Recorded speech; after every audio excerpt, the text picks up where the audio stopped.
Hey cats, it's your midsole man, Eddbud here. Okay, imagine you're heading out on a holiday, perhaps you're going away for the weekend, or maybe you can only afford to buy one pair of shoes right now to do all of your runs in. Which ones do you go for? Which ones are the most versatile? Which model rules them all if you can only afford one? Today I've got 5 shoes to rule them all. Let's get to it.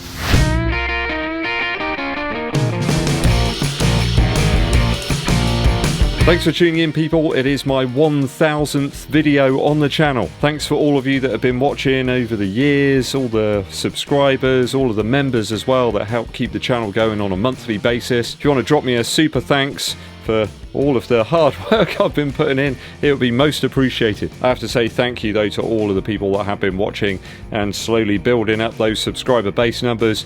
I think we're about 42,000 odd now. I love making these videos. It is genuinely exciting and fun, so I think that makes a difference. But thanks again to all of those people that have been supporting the channel. Today I'm covering the 5 shoes that do it all, that like rule all the others. I like to think if there's one pair of shoes I could put into a suitcase and take away on holiday and they would just work, you could run any type of session in them and even hang out around the pool table. It could be that you're on a tight budget and Mr. Mortgage has pumped up the amount you've got to pay by like a bazillion Earth credits or something. It's a bit like that at the moment in the UK joke island. Either way, here's my 5 picks if you've got to have one pair of shoes to do it all. First up is one of my favourite pieces of footwear, the PUMA DEVIATE NITRO Elite 2. My word, this colourway, it sort of emanates brightness. Not sure I've ever seen a shoe that's quite this bright. I think this shoe does it all for me really. If you're a lighter runner, it can handle pretty much any pace really, from recovery through to a 5k. I find the foam here really resilient, but it's also really forgiving too. And you get that little extra push when you need it from that carbon plate. Puma shoes have got excellent grip. Some people reckon that the coloured rubber isn't as grippy or as resilient, but I'm not too sure about that. They keep things minimal though on this model, but you get loads of rubber reaching right back here into the heel, so it's not going to be one of these super shoes that just disintegrates after you take them out of the box. Another thing I really love about this shoe, other than the fact it's very nimble, the upper dries out really quickly as well if you've been using it in some wet weather. It's kind of like one of those cars that looks like a sort of daily thing to get you around here to there, but this one can absolutely handle it when you up the cadence and that effort level. It goes up through the gears really nicely. That's the big fun thing about this shoe. Loads of different colorways if you want this eye-burning pink red version, though there's some other more muted ones as well if this isn't your style. You can sometimes find them around about 140 Earth credits here in this country as well. That's a great price I think for what you actually get from the PUMA DEVIATE NITRO Elite 2. So this gets the nod over the DEVIATE NITRO 2, as it's that bit lighter and that bit more breathable as well. If you're going to a hot country, you want a nice breathable shoe. So the first in the shoes to rule all is the PUMA DEVIATE NITRO Elite 2. I got another one around about the £140 price tag here. It's the Adidas Boston 12. I'm absolutely loving this one since picking it up a few weeks ago. It's a real return to form for the Boston model from the 3-stripe brand. A much lighter weight package here, which means we've got less heft to move around while you're running. I think it's a shoe that will shine if you're rocking it around the pool table in Magaluf, or you're perhaps going to undertake some faster 10k to half marathon efforts. The overall comfort of the shoe is right up there now. They fooled around a little bit with the midsole materials. Lightstrike 2.0 is a real game changer here in the Boston 12. I think you could pretty much run any distance really in this one if you soften it up a little bit. Lightweight upper fit and a very versatile outsole here. Really love the ridges and it gives you some great traction on pretty much any surface. And I like the fact the looks are a bit more muted here. You could get away with this one in a sort of more casual lifestyle setting. I'm finding the Boston 12 works well up to that half marathon 10k pace, somewhere between 6 minutes 30 per mile to around 7 minutes per mile for me. And you've got a little bit of added flexibility in there now due to that midsole foam switch. I can see it working for pretty much any run type really. It's just a big improvement over the last one. If you thought the 11 was a brick, this is quite different. You can do some good mooching around in it as well. And again, it's very, very breathable, just like the Puma. So second in my list of the Chesney Hawks of running shoes is the ADIZERO Boston 12.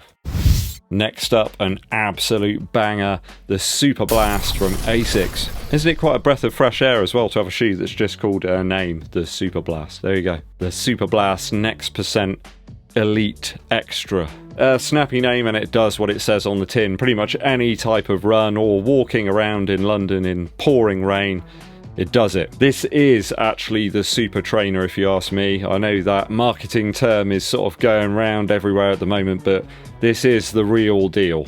If you want a super trainer, get this one. Very forgiving on foot, and it's got a very unique midsole feel as well. When you first get it out of the box, you're amazed at how light it is. It's that Flight Foam Turbo slab, and then you've got Flight Foam Blast Plus underneath. That's a bit more rubbery, and it gives a little bit more sort of spring back. The more and more you use the Superblast, the better and better it will get. And it works at any pace for me, from walking around to up to about 10k.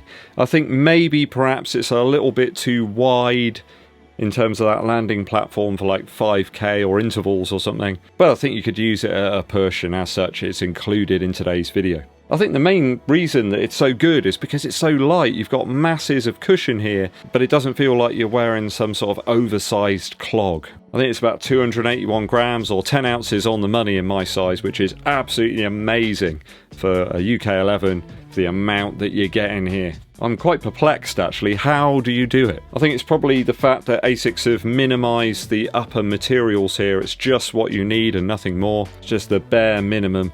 Though, sadly, the cost isn't the bare minimum. You're going to have to save up. 190 Earth credits here in the UK is a lot of money, but I think it's actually worth it for what you get here in terms of a training and racing shoe. Yes, there's a high midsole stack. Some people say it's illegal, but if you're training and racing at a non-elite level, I can't see that anybody would be chasing you around with lasers to check it's correct. I think superb for the longer runs and a very versatile shoe you can use on a daily basis. Perhaps if you're full or half marathon training, just like I am right now. Manchester half marathon in October. See you there. So if you can stomach the price, I think the Asics Superblast is one of the best running shoes out there right now. It's certainly one of those shoes that can do it all. It handles pretty much everything. Fourth pick is the Saucony Endorphin Speed 3. I think it's the lightweight of the Endorphin Speed 3 that really makes it so versatile, especially if you can only fit one pair into your bag. Very forgiving underfoot and a little bit more stable this time round over the V1 and the V2. It also comes with a nice flexible and breathable upper. They have improved the outsole grip a little bit on the Speed 3. I wouldn't say it's perfect, but it's certainly better than the V1 and 2. There's also a multitude of different colourways available. I mean, this one is kind of odd looking, really. If I had a choice, I would have perhaps gone for something else, but, you know, it's got its own unique charm. You can get some good deals on the Speed 3 as well, down to about £115 here in the UK. Makes for a superb value shoe, really, with a plate as well. So there's a little bit more pop. Yeah, I think it can work pretty much over any distance, mainly down to that low weight. It's so squashy as well, and there's so much compression in the midsole, you can probably use it for easy and recoveries as well. I love the great low profile on the Speed 3, and it's definitely worthy of a place in the top 5 shoes to do it all. Okay, for the last one, I've got a few that didn't quite make the cut. The Invincible Run 3 for me is just a little bit too soft. Feels okay, I guess, at a steady effort, but faster effort, it just feels like it's absorbing all the energy, and it just doesn't really look that great if you're going to be wandering around strutting your stuff. You know, the Invincible 3, it kind of looks a little bit like some sort of orthopedic shoe or something. As such, it misses out. The Triumph 21 almost included that over the Speed 3. I just feel the Speed 3 is that little bit lighter. It does similar things, handles pace better. I think the squash facilitates some more sort of recovery-based runs. I almost put the Adidas Pro 3 in. I feel as the super shoes, it's probably one of the most versatile, a little bit more stable as well, but I think it's probably too rigid to wear for sort of casual use. I don't feel the PUMA DEVIATE NITRO Elite 2 suffers as much from that. Last shoe is the Pegasus 40 from Nike. I really like this model. I think it kind of fits somewhere in the middle of the road. You can use it for some sort of casual stuff, but it's a really great running shoe as well. It's one of those midsoles that starts to break in the more you use it. Reacts quite resilient as well, but don't forget you've got 2 air units in here as well, which are going to be more useful to you way beyond when the actual foam started to harden up. Those Zoom air units really just go on forever. I think they also elevate this shoe a little bit above some of the other models that just use some foam. Foam in time does start to sort of compress somewhat, somewhat. These have got some nice springy cushion, especially if you hit in that sort of mid to forefoot area. It's perhaps not my choice for like a super fast 5 or 10k, but you can absolutely do some half and full marathon training using this shoe. And the price point is much lower than some of the other options in today's video. The retail price is about £115 here for the Pegasus 40, though you can often pick it up on a discount way under 100. So it's definitely worthy of a shout in today's top 5 shoes to rule all. Really do find the outsole on the Pegasus very versatile as well. Lots and lots of lugs here, very well spaced out. If you need some additional traction and grip, then this one's bang on for the money. A little bit more breathable perhaps as well in the upper than some of the previous iterations of the shoe. So perhaps one for the more cash conscious of you. If you need one pair to do it all, perhaps one of these 5 options could work for you. What are your running shoes for a holiday trip or break? Which do the most for you in terms of versatility? Let me know your thoughts down in the comments. Musical interlude time. Been listening to a lot of Johnny Marr recently, kind of got back into his stuff. Took a little break from it for a while, and that seems to sort of freshen up the ears. Really enjoying the album Call the Comet, which is from 2018. Most beautiful track on there is called Walk Into the Sea. There's some amazing guitar atmospheres on that track. Almost sounds sort of cinematic. It could be used in a film of some type. Really sets the scene. There's some really great actual guitar tones here that kind of sound like synthesizers. There's a track called A Different Gun, which closes out the album. That's got some great riffage on too. There are also really good drum parts on some of Johnny Marr's recent material. His band are absolute legends, all of them. All add something unique to the vibe. Always makes for something good and very interesting to listen to.